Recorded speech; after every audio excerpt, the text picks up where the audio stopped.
Le bruit perçant d'un coup de tour. feu brise le silence étrange d'une rue londonienne bombardée. Le cri d'agonie d'un homme sans suite, résonnant dans les ruelles jonchées de décombres. Alors que l'odeur âcre de la poudre à canon se dissipe, nous voyons une silhouette trébucher parmi les débris de ce qui était autrefois un fier bâtiment victorien. Le sang coule de ses doigts alors qu'il agrippe ce qui reste de son bras gauche, laissant une traînée macabre dans son sillage.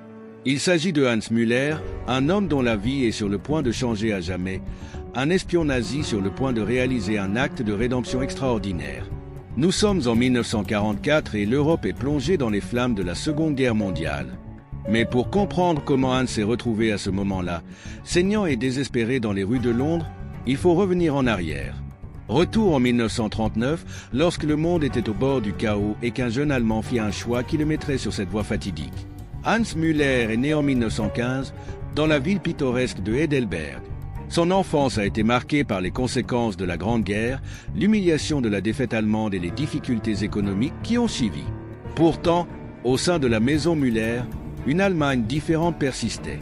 Le père de Hans, professeur de littérature à l'université de Heidelberg, a inculqué à son fils l'amour des arts et la croyance en l'égalité fondamentale de tous. Cependant, à mesure que Hans devenait majeur, le monde autour de lui changeait. L'arrivée au pouvoir du parti nazi a entraîné une vague de nationalisme et d'antisémitisme qui semblait imparable. Hans a vu avec un malaise croissant ses amis et ses voisins adopter la nouvelle idéologie, tandis que des livres étaient brûlés sur la place de l'université où son père enseignait autrefois. Au cours de l'été 1938, tout changea. Le père de Hans, qui s'opposait ouvertement au régime nazi, a disparu. L'histoire officielle était qu'il avait fui le pays, abandonnant sa famille. Mais Hans connaissait la vérité. Il avait vu arriver les voitures noires en pleine nuit.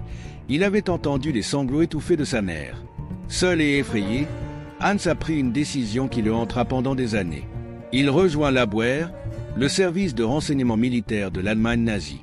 Ce n'était pas par croyance en l'idéologie nazie, mais par un espoir désespéré qu'à l'intérieur du système, il puisse protéger ce qui restait de sa famille et peut-être même découvrir la vérité sur le sort de son père. La formation était épuisante. Pendant des mois, Hans s'est entraîné aux arts de l'espionnage, décryptage, surveillance, combat au corps à corps. Il a appris à adopter de nouvelles identités aussi facilement qu'à changer de vêtements, à mentir de manière convaincante même sous l'examen le plus intense. Pendant tout ce temps, il a enfoui ses doutes et ses inquiétudes au plus profond de lui-même, construisant une façade d'agent nazi parfait. En août 1939, alors que l'Europe retenait son souffle en prévision de la guerre, Hans reçut sa première mission majeure. Il devait être inséré en Grande-Bretagne, sous couverture, pour recueillir des renseignements sur les plans militaires britanniques. Il s'agissait d'une mission de la plus haute importance qui pourrait faire pencher la balance du conflit à venir. Sous le couvert de la nuit, Hans a traversé clandestinement la Manche sur un petit bateau de pêche. Le voyage était périlleux, le petit navire secoué par les vagues furieuses alors que les patrouilles de la Royal Navy fouillaient les eaux. Hans a passé ses longues heures blotti dans la cale du bateau, l'esprit rempli de peur et de doute. Et s'il était découvert? Et s'il ne pouvait pas maintenir sa couverture? Et derrière tout cela, une question plus profonde et plus troublante. Faisait-il la bonne chose? À l'aube du 1er septembre 1939, Hans posa le pied sur le sol britannique. Le même jour, à des centaines de kilomètres de là, des chars allemands traversèrent la frontière polonaise, allumant l'étincelle qui allait bientôt engloutir le monde dans la guerre. Hans sentit le poids de l'histoire sur ses épaules alors qu'il se dirigeait vers Londres, armé de rien d'autre que de son intelligence et d'une fausse identité de banquier suisse nommé Thomas Becker. Les premiers jours de sa mission ont été une danse délicate pour établir sa couverture et établir les bonnes connexions. Hans, devenu Thomas, s'installe dans un modeste appartement de Kensington, cultivant soigneusement l'image d'un expatrié neutre et sympathique à la cause britannique. Il a rejoint un club d'échecs local, est devenu un habitué d'un pub fréquenté par des fonctionnaires et s'est même porté volontaire pour devenir gardien des raids aériens. Pendant tout ce temps, il observait, écoutait, rassemblait des bribes d'informations pour les transmettre à ses supérieurs à Berlin. À mesure que les semaines se transformaient en mois, Hans se sentait de plus en plus déchiré. Le Londres qu'il a vécu n'était pas la société décadente et dégénérée qu'on lui avait fait croire. Au lieu de cela, il a découvert une ville composée d'habitants résilients et dignes, confrontés à la perspective d'une guerre avec une détermination farouche. Il a vu les enfants être évacués vers la campagne, les ballons de barrage s'élever au-dessus des toits de la ville, les citoyens ordinaires se préparaient à défendre leur maison et leur mode de vie. Le Blitz a commencé en septembre 1940 et a entraîné un nouveau niveau d'horreur. Nuit après nuit, Hans se blottit dans des abris antiaériens avec ses voisins, sentant le sol trembler à chaque bombe qui tombait. Il a vu des rues entières réduites en décombres et a vu les secouristes creuser dans les décombres pour atteindre les survivants. Et pourtant, au milieu de la destruction, il a été témoin d'incroyables actes de courage et de gentillesse, des étrangers aidant des étrangers, des communautés se rassemblant face à l'adversité. C'est lors d'une de ces descentes que Hans rencontra Sarah Cohen. C'était une jeune femme juive qui avait réussi à fuir l'Allemagne juste avant la guerre, l'une des rares chanceuses à avoir vu ce qui était écrit sur le mur et à s'en sortir à temps. Blottis les uns contre les autres dans un abri souterrain exigu, alors que le monde au-dessus d'eux brûlait, ils commencèrent à parler. Sarah a raconté à Hans sa vie à Berlin, l'érosion progressive de ses droits et de sa dignité qui l'avait forcé à fuir son foyer. Elle a parlé de la famille restée au pays, des rumeurs croissantes de camps et de déportations massives. Ces paroles, prononcées doucement dans la lumière vacillante de l'abri, transpercèrent Hans comme un couteau. Pour la première fois, il a été contraint de se confronter à la pleine réalité de ce dont son pays, dont lui, était complice. Cette nuit marqua le début d'un profond changement chez Hans. Alors qu'il continuait à accomplir ses tâches d'espion, son cœur n'y était plus. Il a commencé à fournir à ses gestionnaires des informations subtilement et crucialement fausses, mouvements de troupes décalés de quelques kilomètres, calendrier d'expédition retardé d'un jour ou deux. De petits écarts qui pourraient faire la différence entre la vie et la mort pour les soldats et civils alliés. À mesure que 1941 devenait 42 ans, puis 43 ans, la double vie de Hans devenait de plus en plus précaire. Il marchait sur le fil du rasoir, craignant constamment d'être découvert des deux côtés. Le stress a fait des ravages, il a perdu du poids, a développé de l'insomnie, a sursauté à chaque bruit inattendu. Mais il a également trouvé des moments de joie inattendus, notamment dans son amitié grandissante avec Sarah. Leur relation, née dans cet abri antiaérien, s'est épanouie malgré les circonstances.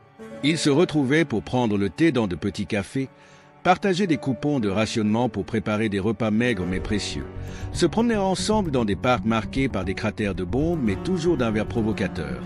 La force et la résilience de Sarah ont inspiré Hans, renforçant sa détermination à faire tout ce qu'il pouvait pour saper l'effort de guerre nazie. Si vous êtes captivé par le parcours de Hans jusqu'à présent, n'oubliez pas de vous abonner à notre chaîne. Nous avons de nombreuses autres histoires incroyables de bravoure et de sacrifice de la Seconde Guerre mondiale que vous ne voudrez pas manquer. Alors que le cours de la guerre commençait à tourner, avec les défaites allemandes en Afrique du Nord et en Union soviétique, les maîtres de Hans devenaient de plus en plus désespérés d'obtenir des renseignements exploitables. La pression exercée sur lui s'intensifiait et il savait que ces actes subtils de sabotage ne suffiraient plus longtemps. Il devait faire quelque chose de plus, quelque chose qui puisse faire une réelle différence. L'occasion s'est présentée au printemps 1944. Grâce à son réseau de contacts soigneusement entretenu, Hans apprit qu'une contre-offensive allemande était prévue contre l'invasion alliée attendue de la France. C'était le genre de renseignement qui pouvait changer le cours de la guerre, sauvant potentiellement des milliers de vies. Mais le transmettre aux Alliés le dénoncerait presque certainement comme un agent double. Pendant des jours, Hans a été angoissé par cette décision. Il pensa à sa mère restée en Allemagne, au risque qu'elle courait si sa trahison était découverte. Il pensa à Sarah, à l'avenir qu'il avait timidement commencé à imaginer ensemble. Et il pensait à toutes les vies en jeu, alliées comme allemandes, qui pourraient être sauvées si l'information parvenait aux bonnes mains. En fin de compte, la décision a été prise non pas dans un moment de drame, mais dans un moment calme de clarté. Hans se promenait dans St. James's Park, regardant des enfants jouer sur une aire de jeu construite au sommet d'un abri anti-aérien. À ce moment-là, voyant la résilience de la vie face à la guerre, il savait ce qu'il devait faire. Les jours suivants furent marqués par une préparation minutieuse. Hans a codé les renseignements sur la contre-offensive allemande dans une série de lettres apparemment inoffensives, à transmettre à son contact britannique via un système complexe de mortier. Il a réglé les détails, détruit les documents compromettants et s'est préparé à toutes les éventualités imaginables. Ce à quoi Hans ne pouvait pas se préparer, c'était le fait qu'il n'était pas le seul à agir. À son insu, le contre-espionnage allemand était devenu méfiant face aux récents échecs des opérations basées sur ses renseignements. Ils avaient envoyé un agent à Londres pour enquêter, et cet agent surveillait Hans depuis des jours. Dans la nuit du 2 juin 1944, quelques jours seulement avant l'invasion prévue de la Normandie par les Alliés, Hans entreprit de faire sa dernière chute libre. Les rues de Londres étaient sombres dans des conditions d'interdiction strictes, la seule illumination provenant des éclairs occasionnels des projecteurs scrutant le ciel à la recherche d'avions ennemis. Hans se déplaçait prudemment dans l'ombre, tous ses sens étant attentifs aux signes de danger. Il était tellement concentré sur sa destination qu'il manqua presque le bruit des pas derrière lui. Presque, mais pas tout à fait. Des années d'entraînement ont commencé, et sans ralentir, il a pris une série de virages aléatoires, essayant de confirmer s'il était effectivement suivi. Le jeu du chat et de la souris les conduisit à travers des ruelles étroites et des bâtiments bombardés, loin de l'itinéraire prévu par Hans. Son cœur s'emballa alors qu'il réalisait les implications. S'il était suivi, cela signifiait que sa couverture était dévoilée. Tout, sa mission, sa vie, la sécurité de Sarah, était en danger. Finalement, dans l'enveloppe d'un bâtiment qui avait visiblement connu des jours meilleurs, Hans décida d'affronter son poursuivant. Il se cacha derrière un mur en ruine, sortit le pistolet qu'il portait mais qu'il avait espéré ne jamais utiliser, et attendit. La confrontation, lorsqu'elle a eu lieu, a été rapide et violente. Le disciple de Hans, un homme qu'il reconnut avec choc comme étant un autre agent de l'Abwehr nommé Klaus, arriva au coin de la rue avec sa propre arme dégainée. Pendant un instant, les deux hommes se regardèrent, tableau de trahison et de loyauté contradictoires. « Pourquoi, Hans ?» demanda Klaus, sa voix étant un mélange de colère et de véritable confusion. « Pourquoi trahir tout ce pourquoi nous nous sommes battus ?» Hans ne répondit pas. Au lieu de cela, il a pris une décision qui lui coûterait cher, mais qui pourrait potentiellement sauver d'innombrables vies. Il se jeta sur Klaus, lui faisant perdre son objectif juste au moment où l'autre homme tirait. La balle destinée au cœur de Hans a plutôt déchiré son bras gauche, brisant les os et déchirant les muscles. La douleur fut immédiate et accablante, mais Hans ne se laissa pas arrêter. Avec son bras valide, il luttait contre Klaus, leur lutte féroce et désespérée. Ils se sont écrasés dans la pièce en détérioration, chacun luttant pour sa survie. En fin de compte, c'est le désespoir de Hans qui l'a emporté. Avec un dernier effort rempli d'adrénaline, il réussit à retourner l'arme de Klaus contre lui.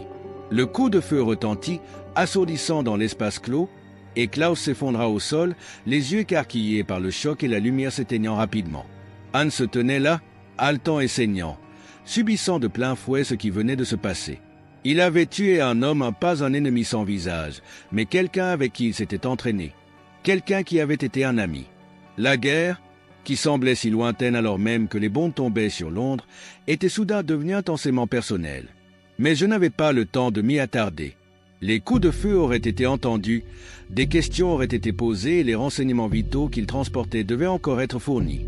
Agrippant son bras brisé, Hans sortit du bâtiment en titubant et s'avança dans la nuit. Nous approchons d'un moment crucial de l'histoire de Hans. Les choix qu'il fera dans les prochaines minutes auront des conséquences considérables. Si vous êtes aussi investi que nous dans son destin, assurez-vous d'être abonné à notre chaîne. Vous ne voudrez pas manquer ce qui se passera ensuite. Ce qui s'est passé ensuite restera gravé dans la mémoire de Hans pour le reste de sa vie. La douleur de son bras était atroce, chaque battement de cœur envoyant de nouvelles vagues d'agonie à travers son corps. Les rues de Londres, autrefois si familières, lui ressemblaient désormais à un paysage étranger alors qu'il les traversait en trébuchant, laissant une traînée de sang sur son sillage. Sa formation lui disait d'aller sur terre, de trouver un refuge et de soigner ses blessures. Mais le poids des renseignements qu'il transportait la poussait à avancer. Il savait que chaque minute comptait et que les informations dont il disposait pourraient sauver des milliers de vies si elles parvenaient à temps au commandement allié. C'est dans cet état, à moitié délirant avec douleur et perte de sang, que Sarah le trouva. Elle était en route pour le rencontrer, inquiète de son récent comportement distrait. La vue de Hans, pâle et ensanglanté, appuyé contre un mur dans une ruelle sombre, lui coupa presque le cœur. « Hans !» s'écria-t-elle en se précipitant à ses côtés. « Que s'est-il passé ? Nous devons vous emmener à l'hôpital. » Hans secoua faiblement la tête. « Pas le temps, halta-t-il. Sarah, écoute-moi. Je ne suis pas celui que tu penses. J'étais un espion allemand. » L'expression de choc et de trahison sur le visage de Sarah était presque plus que ce que Hans pouvait supporter. Mais il a continué, sachant que ce qu'il avait à dire était plus important que n'importe quelle douleur personnelle. Mais je n'en pouvais plus, a-t-il poursuivi. J'ai travaillé contre eux, et maintenant j'ai des informations qui pourraient aider à mettre fin à la guerre. Mais je ne peux pas les fournir moi-même, pas comme ça. L'expression de Sarah est passée de la trahison à la détermination. Quels que soient ses sentiments sur la tromperie de Hans, elle comprenait la gravité de la situation. « Dites-moi quoi faire », dit-elle simplement. Dans des murmures précipités et peinés, Hans expliqua la chute morte, les messages codés cachés dans des lettres d'apparence innocente. Il décrit le lieu, les signaux de reconnaissance, tout ce que son interlocuteur aurait besoin de savoir. Tandis qu'il parlait, le bruit des sirènes des raids aériens commença à hurler au loin. La guerre, omniprésente, s'immisçait dans ce drame privé.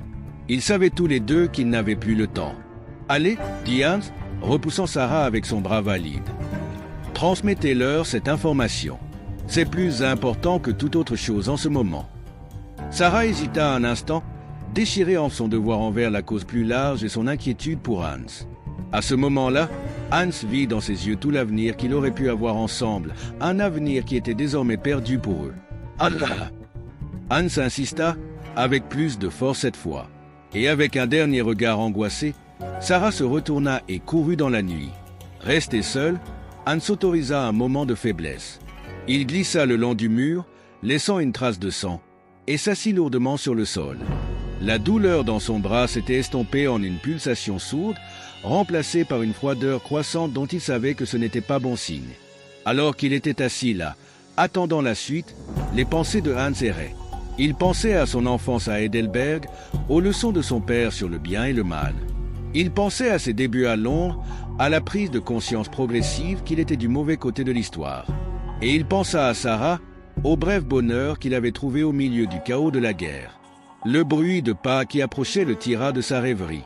Pendant un moment fou, il crut que Sarah était revenue le chercher. Mais en levant les yeux, il vit à la place les visages sévères de 2 soldats britanniques, leurs fusils braqués sur lui. « Ne bouge pas !» aboya l'un d'eux. « Des mains là où nous pouvons les voir. » Avec une grimace de douleur, Hans leva son bras valide. « Je me rends, dit-il, sa voix à peine au-dessus d'un murmure. Et j'ai une histoire que tu vas vouloir entendre. » Les heures suivantes passèrent dans le flou pour Hans. Il a été placé en garde à vue et ses blessures ont été soignées par des médecins militaires. La perte de sang avait été grave, et pendant un certain temps, il était difficile de savoir s'il survivrait. Mais Hans s'accrochait à la vie avec la même détermination qui l'avait poussé à se retourner contre ses maîtres. Tandis qu'il perdait conscience, Hans était conscient des discussions intenses qui se déroulaient autour de lui. Il a capté des extraits de conversations, espions allemands, renseignements précieux, opération Overlord. Il ne savait pas si Sarah avait réussi à lui transmettre l'information, si son sacrifice en valait la peine. C'est 3 jours plus tard, alors qu'il se trouvait dans une salle d'hôpital sécurisée, que Hans reçut sa réponse. Un homme à l'air bourru, vêtu de l'uniforme d'un colonel de l'armée britannique, entra dans sa chambre, flanqué de 2 gardes. « Monsieur Müller », dit le colonel d'un ton neutre. « Vous avez fait beaucoup de bruit. » Hans essaya de se redresser dans son lit d'hôpital, grimaçant lorsque le mouvement bouscula son bras blessé. « Monsieur, dit-il, la voix rauque à cause de la désuétude. Je suis prêt à faire face aux conséquences de mes actes. » Le colonel l'observa un long moment, le visage indéchiffrable. Puis, à la grande surprise de Hans, il tira une chaise et s'assit à côté du lit. « Monsieur Müller, je suis le colonel Ainsworth. Je suis ici pour vous informer que les informations que vous avez fournies ont été vérifiées et mises en œuvre. Cela sauve déjà des vies. » Une vague de soulagement envahit Hans, si intense que pendant un instant il ne put parler. Lorsqu'il retrouva enfin sa voix, elle était pleine d'émotion. « Et l'invasion a-t-elle commencé ?» Le colonel Ainsworth hocha la tête. « L'opération Overlord a débuté le 6 juin. Vos renseignements sur les plans de contre-offensive allemands ont été inestimables.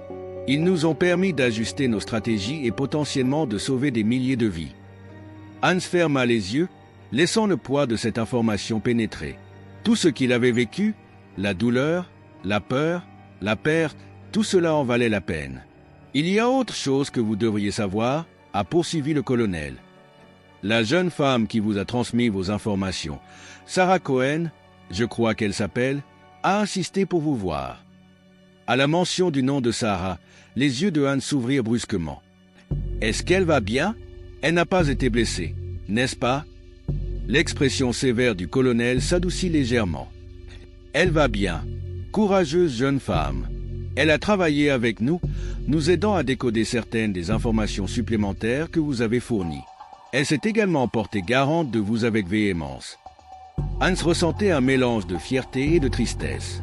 Sarah avait toujours été forte, elle avait toujours défendu ce en quoi elle croyait. C'était l'une des choses qui l'avait attiré vers elle. Mais il savait aussi que sa tromperie avait probablement détruit toute chance d'avenir ensemble. « Maintenant, dit le colonel Ainsworth, son ton devenant plus sérieux, nous devons discuter de votre situation. Vous comprenez, bien sûr, que malgré la valeur de vos informations, vous opérez toujours en tant qu'agent ennemi sur le sol britannique. » Hans hocha lentement la tête. « Je comprends, monsieur. Je suis prêt à accepter toute punition jugée appropriée. » Le colonel s'appuya contre le dossier de sa chaise et regarda Hans d'un air pensif. « Ce n'est pas aussi simple, monsieur Müller. Vos actions nous ont placés dans une position plutôt unique. D'un côté, vous avez commis de graves crimes contre la couronne. De l'autre, votre défection et les renseignements que vous avez fournis ont joué un rôle déterminant dans notre effort de guerre. » Hans écoutait attentivement, osant à peine espérer de la clémence. Après de longues discussions, poursuivit le colonel, il a été décidé qu'un choix vous serait proposé. Première option, vous serez retenu comme prisonnier de guerre pendant toute la durée du conflit, après quoi vous serez traduit devant un tribunal militaire pour vos actes. Hans hocha la tête, s'étant attendu à quelque chose de ce genre. Et la deuxième option, monsieur? La deuxième option est plus non conventionnelle, a déclaré le colonel Ainsworth. Nous pensons que vous pourriez encore être utile à la cause alliée. Votre connaissance des opérations de renseignement allemandes, votre formation, vos contacts, tout cela pourrait s'avérer inestimable.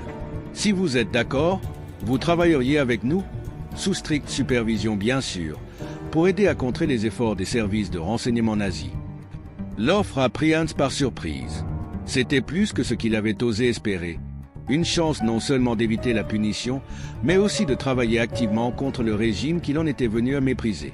Il y a bien sûr un piège, a ajouté le colonel. Accepter cette offre signifierait couper tout lien avec votre vie passée. En ce qui concerne le monde, Hans Müller cesserait d'exister. Vous obtiendriez une nouvelle identité et, après la guerre, vous devrez construire une nouvelle vie. Probablement loin de l'Europe, vous ne pourrez plus jamais contacter votre famille ou vos amis en Allemagne. Le poids de la décision pesait sur Hans. Il pensait à sa mère, toujours à Heidelberg, qui ne saurait jamais ce qu'était devenu son fils. Il pensa à son père, dont il ne connaîtrait plus jamais le sort. Mais il a aussi pensé à toutes les vies qu'il pourrait potentiellement sauver, à tout le bien qu'il pourrait faire. « Puis-je avoir un peu de temps pour réfléchir, monsieur ?» demanda Hans.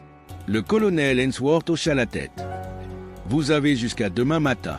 Je reviendrai alors pour prendre votre décision. » Alors que le colonel partait, Hans se laissa tomber dans ses oreillers, son esprit tournoyant avec les implications du choix qui s'offrait à lui.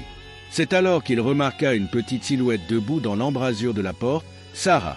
Elle avait l'air fatiguée, avec des cernes sous les yeux, mais pour Hans, elle n'avait jamais été aussi belle. Pendant un long moment, ils se regardèrent simplement, l'air lourd de paroles inexprimées. Finalement, Sarah entra dans la pièce. « J'ai tout entendu, dit-elle doucement. « Hans, hier. »« Sarah, je suis vraiment désolé, l'interrompit Hans. « Je n'ai jamais voulu te tromper. Tu dois croire que ce que nous avons, c'est réel. » Sarah s'assit au bord de son lit, prenant sa bonne main dans la sienne. « Je sais, dit-elle. Au début, j'étais en colère, blessé. Mais ensuite, j'ai pensé à tout ce que tu avais risqué, à tout ce que tu avais sacrifié. Je comprends pourquoi tu as fait ce que tu as fait. » Hans ressentit une lueur d'espoir. « Peux-tu me pardonner un jour ?» Sarah lui serra la main. « Je l'ai déjà fait. Mais Hans, qu'est-ce que tu vas faire? Cette décision, c'est toute ta vie. » Hans baissa les yeux sur leurs mains entrelacées. « Je ne sais pas, a-t-il admis. Travailler contre les nazis, essayer de réparer les choses que j'ai faites. Ça me semble bien. Mais le prix? Tu serais seul, dit doucement Sarah. Il faudrait recommencer, devenir quelqu'un de nouveau. Hans la regarda. Une pensée soudaine lui vint à l'esprit. À moins que je ne sois pas seul. Il prit une profonde inspiration. Sarah, je sais que c'est soudain et je sais que je n'ai pas le droit de demander. Mais si j'accepte leur offre, envisagerais-tu de venir avec moi? Après la guerre, je veux dire, nous pourrions commencer une nouvelle vie ensemble. Quelque part loin de tout cela. Les yeux de Sarah s'écarquillèrent de surprise. Pendant un moment à couper le souffle, Hans crut qu'il avait dépassé les limites. Mais ensuite, un lent sourire s'épanouit sur son visage. Hans Müller, dit-elle, me proposez-vous dans un hôpital militaire alors que vous êtes sous garde pour être un espion allemand? Malgré tout, Hans ne pouvait s'empêcher de rire. Je suppose que oui, dit-il. Même si je me mettrais à genoux si je pouvais me lever maintenant. Le rire de Sarah rejoignit le sien, un moment de joie au milieu de la gravité de leur situation. Tandis que leur rire s'apaisait, elle le regarda sérieusement. Oui, dit-elle simplement. Quoi que tu décides, où que tu ailles, je serai là avec toi. Le poids qui pesait sur la poitrine de Hans se dissipa. Il avait l'impression de pouvoir respirer librement pour la première fois depuis des années. Avec Sarah à ses côtés, il savait qu'il pourrait relever tous les défis qui l'attendaient. Le lendemain matin, lorsque le colonel Hensworth revint, Hans était prêt à répondre. Il accepterait l'offre de travailler avec les services de renseignement alliés. Il abandonnerait son ancienne vie et en embrasserait une nouvelle, luttant contre le mal qu'il avait autrefois servi.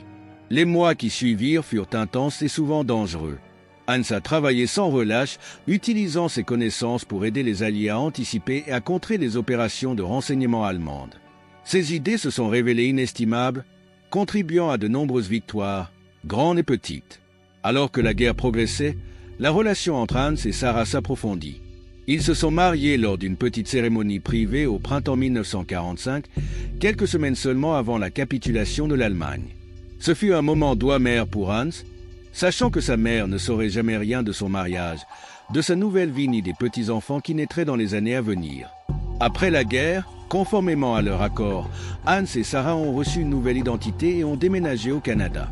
Ils se sont installés dans une petite ville de l'Ontario, où Hans a accepté un emploi de professeur d'allemand au secondaire et Sarah a travaillé comme infirmière.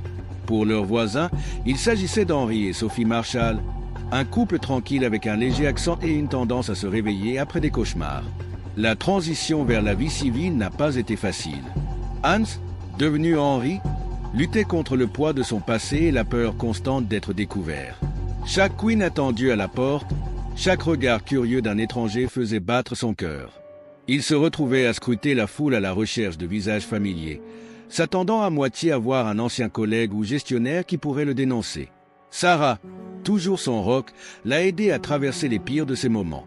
Elle le tiendrait dans ses bras pendant les terreurs nocturnes qui le tourmentaient, lui murmurant des mots apaisants dans l'obscurité. Durant la journée, elle travaillait sans relâche pour les aider à construire leur nouvelle vie, sa force et sa résilience étant une source constante d'inspiration pour Hans. Leurs premières années au Canada ont été un équilibre délicat entre l'établissement de leur nouvelle identité et la gestion des traumatismes de leur passé. Hans s'est lancé dans son enseignement et a trouvé du réconfort en partageant son amour de la langue et de la littérature allemande avec ses étudiants. Il a pris soin de s'en tenir au programme, en évitant tout sujet qui pourrait conduire à des questions inconfortables sur ses propres expériences en Allemagne. Sarah, quant à elle, est devenue une figure appréciée de l'hôpital local. Sa compassion et ses compétences en tant qu'infirmière lui ont valu le respect de ses collègues et la gratitude de ses patients. Elle a trouvé un sens à son travail, y voyant un moyen de contrebalancer les souffrances dont elle avait été témoin pendant la guerre. En 1948, leur premier enfant est né, une fille qu'ils ont prénommée Rachel. Hans tenait sa fille nouveau-née dans ses bras avec un mélange de joie et de terreur. Joie du miracle d'une nouvelle vie et terreur à l'idée du monde dans lequel elle entrait. Alors qu'il regardait les yeux innocents de Rachel, il fit le vœu silencieux de faire tout ce qui était en son pouvoir pour rendre le monde meilleur pour elle. L'arrivée de Rachel a apporté de nouveaux défis et de nouvelles joies dans leur vie. Hans était constamment émerveillé par le simple émerveillement de voir sa fille grandir. Ses premiers pas, ses premiers mots, chaque étape marquante était une célébration de la vie et de l'espoir. Mais ces joies sont accompagnées de nouvelles peurs.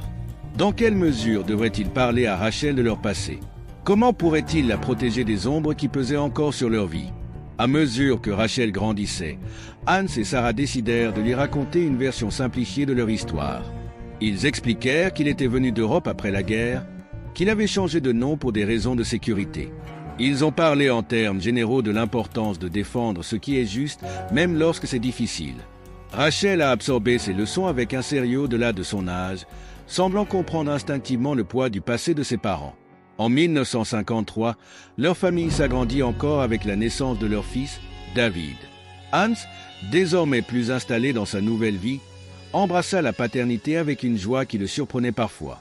Il passait des heures à jouer avec ses enfants, leur racontant des histoires, soigneusement éditées, de sa jeunesse en Allemagne, leur enseignant les échecs et les bases de la langue allemande.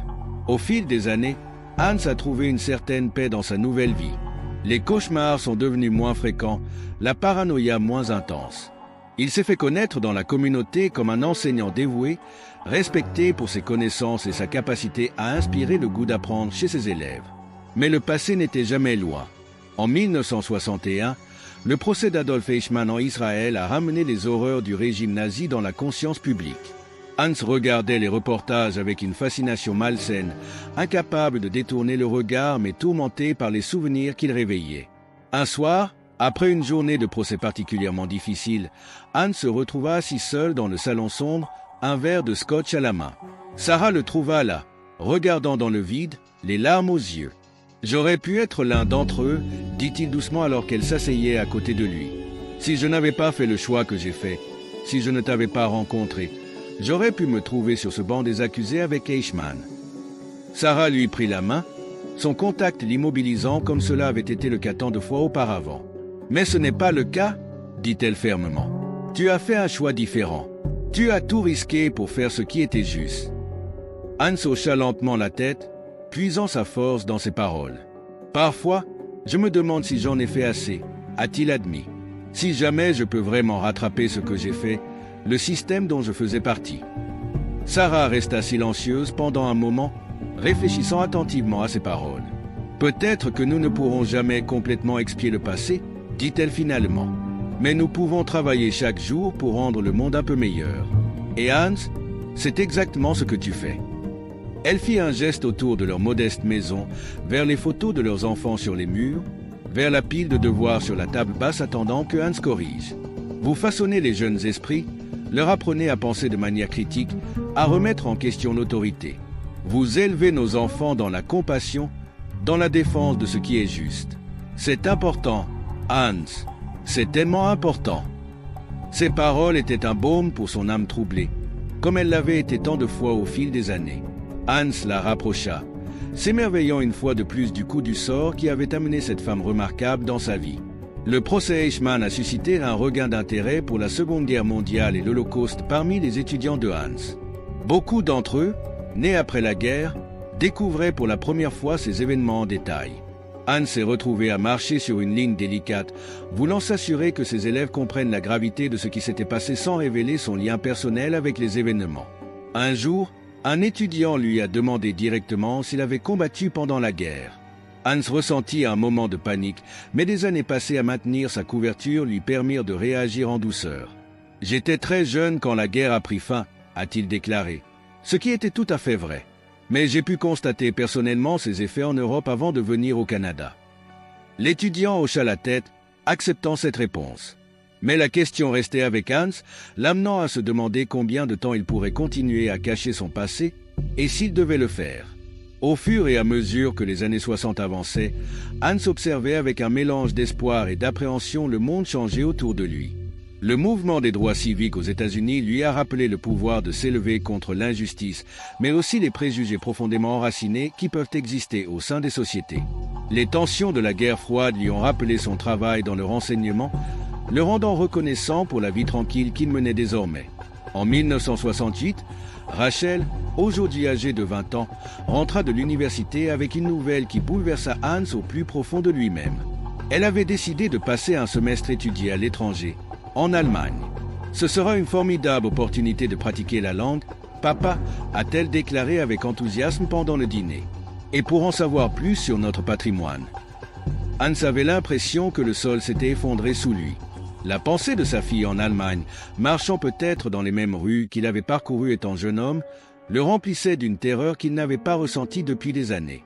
Sarah, sentant sa détresse, changea rapidement de sujet, mais plus tard dans la nuit, ils discutèrent de la situation à voix basse. On ne peut pas lui interdire d'y aller, a déclaré Sarah avec pragmatisme. Elle est adulte maintenant, et cela ne ferait que la rendre suspecte si nous réagissions trop fortement contre cela. Hans hocha la tête, sachant qu'elle avait raison mais détestant néanmoins ça. Mais si quelqu'un la reconnaissait, et si elle commençait à poser des questions sur notre histoire familiale? Sarah lui prit la main, son contact étant aussi réconfortant maintenant qu'il l'avait été toutes ces années à Londres. Hans, la guerre est terminée depuis plus de 20 ans. Les chances que quelqu'un la reconnaisse sont minces, voire nulles.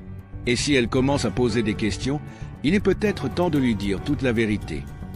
L'idée de révéler son passé à ses enfants terrifiait Hans, mais il savait que Sarah avait raison. Rachel et David étaient désormais des adultes, capables de comprendre la complexité des choix qu'il avait faits. Ainsi, par une chaude soirée d'été, alors que Rachel s'apprêtait à partir pour l'Allemagne dans quelques semaines seulement, Hans et Sarah ont fait asseoir leurs enfants et leur ont tout raconté. Ils parlèrent du recrutement de Hans dans l'Abwehr, de son expérience d'espion à Londres, de sa désillusion croissante à l'égard du régime nazi. Ils leur parlèrent de la décision de Hans de se retourner contre ses maîtres, des renseignements qu'il avait fournis et qui avaient contribué à sauver des vies alliées. Rachel et David écoutaient dans un silence stupéfait, leurs expressions étant un mélange de choc, de confusion et de crainte. Quand Hans eut fini de parler, la pièce resta silencieuse pendant un long moment. Alors David, toujours le plus franc des deux, demanda « Pourquoi nous dites-vous cela maintenant ?» Hans regarda Sarah, puisant sa force dans sa présence comme il l'avait fait tant de fois auparavant. « Parce que nous gardons ce secret depuis trop longtemps, a-t-il déclaré. Parce que tu mérites de connaître la vérité sur ton histoire familiale.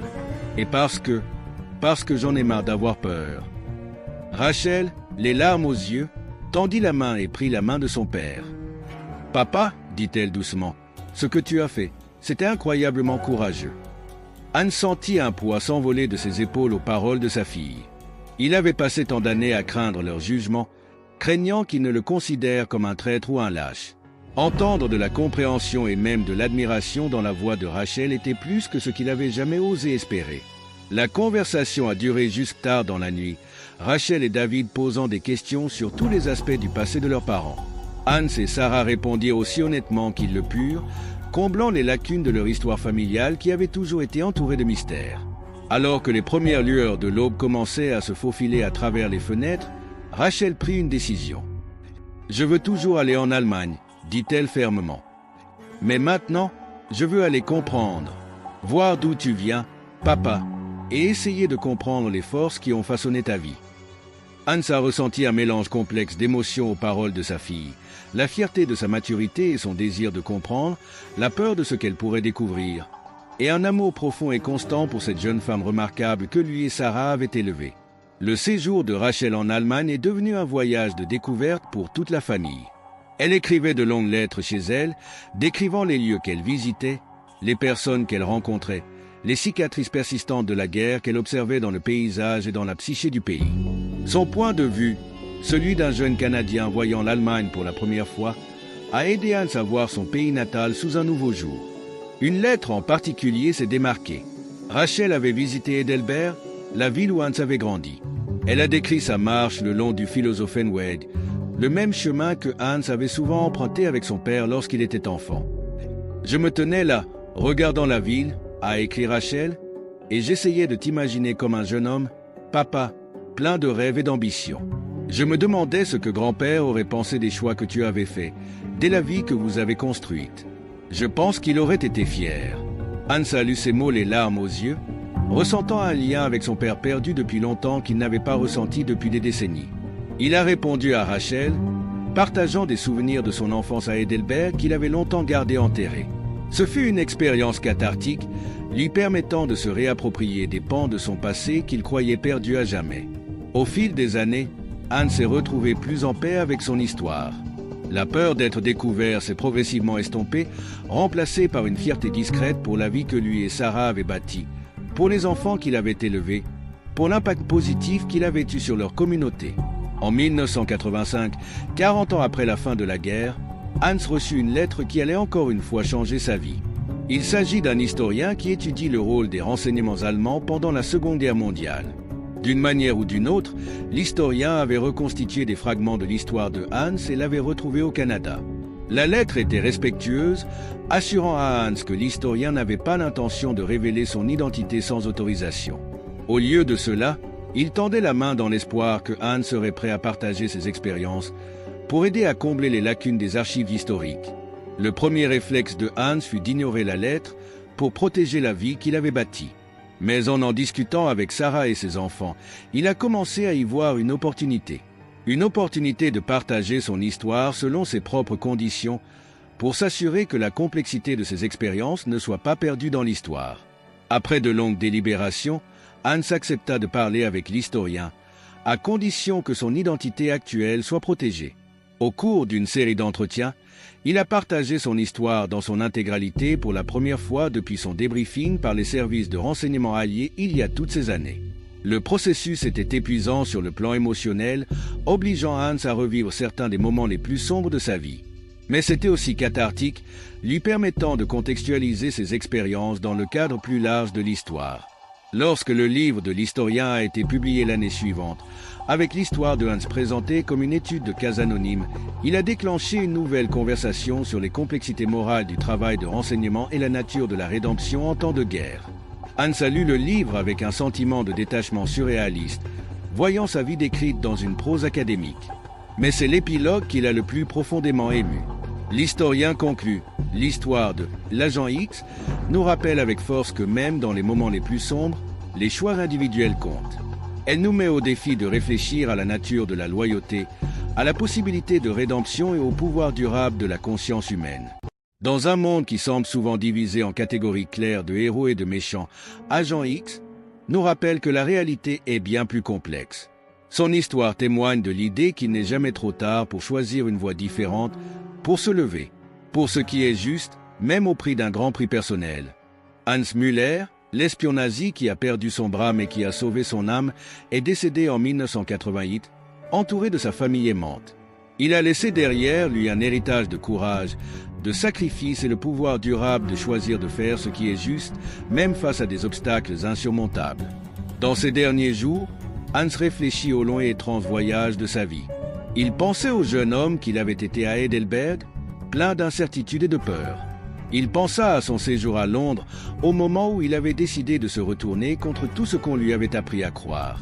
Il pensa à la douleur et à la perte, à la peur et au doute. Mais surtout, il pensait à Sarah, à Rachel et David, à la vie qu'il avait construite ensemble. Alors qu'il était allongé sur son lit d'hôpital, sa famille rassemblée autour de lui. Hans ressentit un sentiment de paix qui lui avait échappé pendant une grande partie de sa vie. Il avait commis des erreurs, certes, mais il avait aussi trouvé le courage de les corriger. Il avait connu le pire de l'humanité, mais il avait aussi connu le meilleur, l'amour, le pardon, la chance de rédemption. Dans son dernier souffle, Hans a partagé un dernier morceau de sagesse avec ses enfants et petits-enfants. « La vie est pleine de choix, dit-il doucement. Certains sont grands, d'autres petits. Mais ce sont ces choix qui nous définissent. Efforcez-vous toujours de faire le bon choix, même lorsque c'est le plus difficile. Et n'oubliez pas qu'il n'est jamais trop tard pour changer de voie. » L'histoire de Hans Müller nous rappelle avec force que même dans les temps les plus sombres, des actes de bravoure individuels peuvent changer le cours de l'histoire. Cela nous met au défi de remettre en question nos hypothèses, de défendre ce qui est juste et de reconnaître l'humanité chez les autres, même chez ceux qu'on nous a appris à considérer comme des ennemis. En réfléchissant au parcours de Hans, nous nous souvenons du pouvoir que chacun de nous détient pour faire la différence, pour lutter contre l'injustice et pour choisir la compassion plutôt que la haine. Dans un monde toujours aux prises avec les conflits et les divisions, son histoire constitue une lueur d'espoir et un appel à l'action. Retenons la leçon du sacrifice de Hans Müller. Efforçons-nous de voir l'humanité chez chacun, d'avoir le courage de remettre en question nos croyances et d'être prêts à se sacrifier pour ce qui est juste. Car c'est grâce à de telles actions, grandes et petites, que nous pouvons construire un monde de paix, de compréhension et de justice. Dans les annales de la Seconde Guerre mondiale, on trouve de nombreuses histoires d'héroïsme et de sacrifice. Mais rares sont ceux qui sont aussi complexes et moralement nuancés que celui de Hans Müller, l'espion nazi qui a perdu son bras mais a sauvé son âme. Son histoire nous enseigne que la rédemption est possible, qu'il n'est jamais trop tard pour choisir le bon chemin et que parfois, les plus grands actes d'héroïsme viennent des endroits les plus inattendus. Alors que nous concluons ce récit remarquable, nous vous invitons à réfléchir sur votre propre vie, vos propres choix. Que seriez-vous prêt à sacrifier pour ce que vous croyez être juste? Comment pouvez-vous faire une différence dans votre propre communauté, votre propre monde? N'oubliez pas que l'histoire ne se compose pas uniquement de grands gestes et de batailles décisives. Cela se fait chaque jour par des gens ordinaires qui font des choix extraordinaires. Hans Müller était l'une de ces personnes. Qui sera le prochain? Peut-être que ça pourrait être toi. Merci de vous joindre à nous dans ce voyage à travers l'une des histoires les plus fascinantes de la Seconde Guerre mondiale. Si vous avez été ému par l'histoire de Hans, nous vous encourageons à la partager avec d'autres. Les leçons de l'histoire sont trop importantes pour être oubliées. C'est la fin de notre documentaire, mais ce n'est pas la fin de l'histoire. L'héritage de Hans Müller et d'innombrables autres comme lui perdure dans les choix que nous faisons chaque jour. Efforçons-nous d'être dignes de leurs sacrifices pour construire un monde où de tels choix ne sont plus nécessaires. Mais peut-être vous demandez-vous ce qu'est devenue la famille de Hans après son décès? Comment son histoire a-t-elle continué à avoir un impact sur ceux qu'il a laissés derrière lui? Prenons un moment pour explorer les répercussions des choix d'un homme sur plusieurs générations. Rachel, la fille de Hans, a été profondément affectée par les révélations de son père et par son séjour en Allemagne. Inspirée par son histoire, elle poursuit une carrière dans les relations internationales, se spécialisant dans la résolution des conflits. Son travail l'a amenée dans des régions du monde déchirées par la guerre, où elle a appliqué les leçons qu'elle avait apprises de la vie de son père, l'importance de l'empathie, le pouvoir de l'action individuelle et la possibilité de rédemption. En 2001, Rachel s'est retrouvée en Bosnie, travaillant aux efforts de réconciliation au lendemain des conflits balkaniques. Alors qu'elle s'asseyait en face d'anciens ennemis, les encourageant à voir l'humanité de chacun, elle pensait souvent à son père. Elle se souviendrait de la façon dont il avait franchi les frontières de la loyauté et de la nationalité au nom de ce qui était juste, et cela lui a donné la force de poursuivre son travail difficile. David, le fils de Hans, a emprunté un chemin différent mais tout aussi marquant. Ému par l'histoire de son père et le travail d'infirmière de Sarah, il devient médecin, spécialisé dans le traitement des réfugiés et des victimes de guerre. Son travail avec Médecins sans frontières l'a amené dans certains des endroits les plus dangereux et désespérés de la planète. En 2005, dans un camp de réfugiés au Soudan, David a soigné un jeune garçon qui avait perdu un bras dans l'explosion d'une bombe. Alors qu'il s'efforçait de sauver la vie de l'enfant, il ne pouvait s'empêcher de penser à son père, au bras que Hans avait sacrifié il y a si longtemps. À ce moment-là, David a ressenti un lien profond avec l'héritage de son père, le sentiment qu'il poursuivait le travail que Hans avait commencé, le travail de guérison des blessures de la guerre, tant physique qu'émotionnel. Les petits-enfants de Hans ont eux aussi perpétué son héritage à leur manière. Sa petite fille aînée est devenue historienne, se concentrant sur la prise de décisions éthiques en période de conflit. Son petit-fils, inspiré par la carrière d'enseignant de Hans, est devenu lui-même éducateur, soulignant toujours auprès de ses élèves l'importance de la pensée critique et du courage moral. Même ceux qui n'ont jamais rencontré Hans ont été touchés par son histoire. Le livre de l'historien, avec son récit anonyme de « L'agent X », est devenu une lecture obligatoire dans de nombreux cours universitaires sur l'éthique et le travail du renseignement. Des étudiants du monde entier ont débattu de la complexité morale des choix de Hans, aux prises avec des questions de loyauté, de patriotisme et de responsabilité personnelle. En 2015, un cinéaste allemand, intrigué par l'histoire de « L'agent X », commença à travailler sur une série documentaire explorant la vie d'individus qui avaient résisté de l'intérieur au régime nazi. Bien que le vrai nom de Hans n'ait jamais été utilisé, son histoire constitue un élément central de la série, initiant une nouvelle génération au concept de courage moral face au pouvoir autoritaire.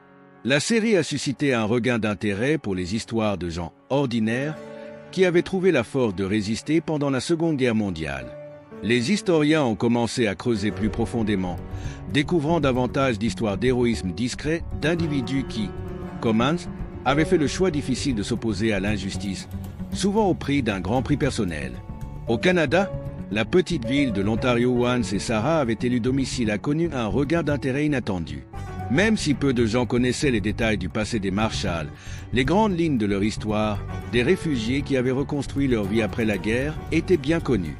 La ville a commencé à être fière de son histoire en tant que refuge pour ceux qui fuyaient le conflit, ce qui a conduit à de nouvelles initiatives pour accueillir et soutenir les réfugiés des temps modernes. Sarah, qui a survécu à Hans pendant près d'une décennie, est devenue une figure bien aimée de la communauté. Au cours de ces dernières années, elle a commencé à partager des versions soigneusement éditées de leur histoire avec des groupes scolaires locaux, soulignant l'importance de défendre ses croyances et le pouvoir du pardon et de la rédemption. Lorsque Sarah est décédée en 1997, la ville s'est réunie pour honorer sa mémoire. Lors de ses funérailles, la mairesse a déclaré que les Marshall incarnaient les meilleures valeurs canadiennes, le courage, la compassion et la volonté d'accueillir ceux qui en ont besoin. Même s'ils ne connaissaient pas toute l'histoire, ces paroles sonnaient vraies pour ceux qui la connaissaient. En 2020, alors que le monde était confronté à de nouveaux défis et conflits, les arrière-petits-enfants de Hans et Sarah ont découvert une cache de vieilles lettres dans le grenier de leurs parents. Ces lettres, échangées entre Hans et Sarah au fil des années, offrent un aperçu profondément personnel de leurs expériences pendant et après la guerre.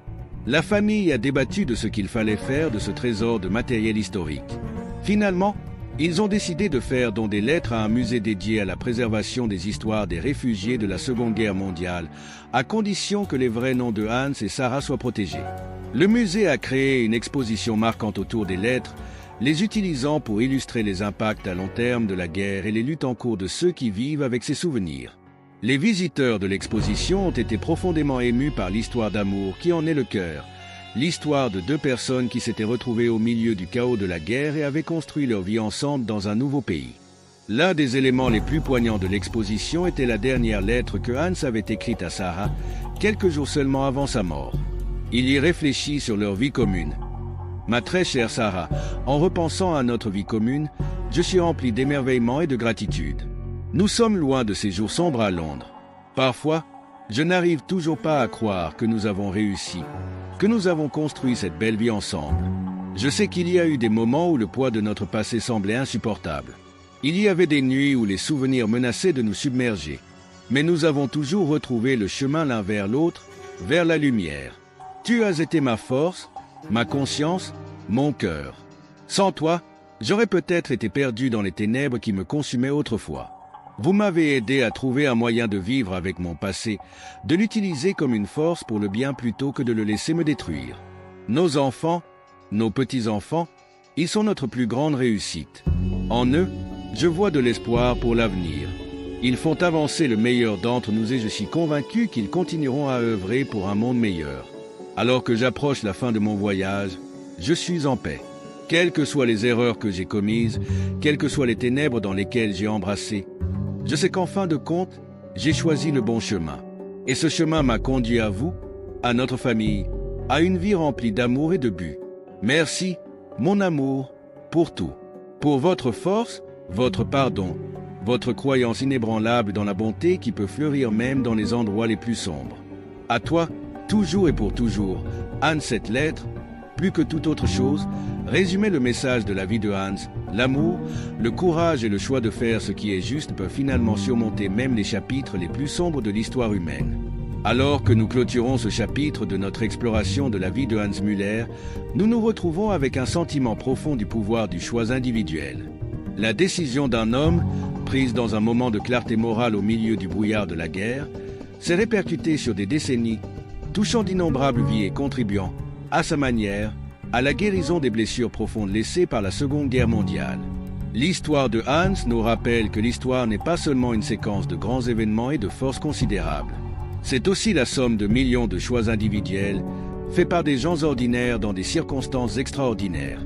Cela nous met au défi de réfléchir à nos propres choix, de nous demander ce que nous défendons et ce que nous serions prêts à sacrifier pour nos principes. Dans un monde toujours aux prises avec les conflits, les préjugés et l'injustice, l'héritage de Hans Müller sert à la fois de réconfort et d'appel à l'action. Cela nous rassure que même dans les moments les plus sombres, il est toujours possible de choisir une voie différente. Et cela nous met au défi d'avoir le courage de faire ce choix, de défendre ce qui est juste, même si cela coûte personnellement très cher. Alors que nous faisons face aux défis de notre époque, gardons avec nous les leçons de la vie de Hans. Efforçons-nous de voir l'humanité chez tous les hommes, même chez ceux qu'on nous apprend à considérer comme des ennemis. Ayons le courage de remettre en question nos propres croyances et les systèmes dont nous faisons partie. Et ne sous-estimons jamais le pouvoir de l'action individuelle pour changer le cours de l'histoire. Car en fin de compte, l'histoire de Hans Müller ne raconte pas seulement le voyage d'un homme des ténèbres à la lumière. C'est un témoignage de la résilience de l'esprit humain, du pouvoir de l'amour pour transformer des vies et de l'espoir durable que, aussi sombre que soit la nuit, une nouvelle aube est toujours possible. Merci de vous joindre à nous dans ce voyage à travers l'une des histoires les plus fascinantes et les plus complexes de la Seconde Guerre mondiale. Alors que nous terminons ce documentaire, nous vous encourageons à réfléchir sur votre propre vie, vos propres choix. Comment pouvez-vous contribuer à la construction d'un monde plus juste et plus pacifique? Quel sera votre héritage? N'oubliez pas que tout grand voyage commence par un seul pas. Chaque changement monumental commence par la décision d'une personne de faire une différence. Hans Müller a fait son choix.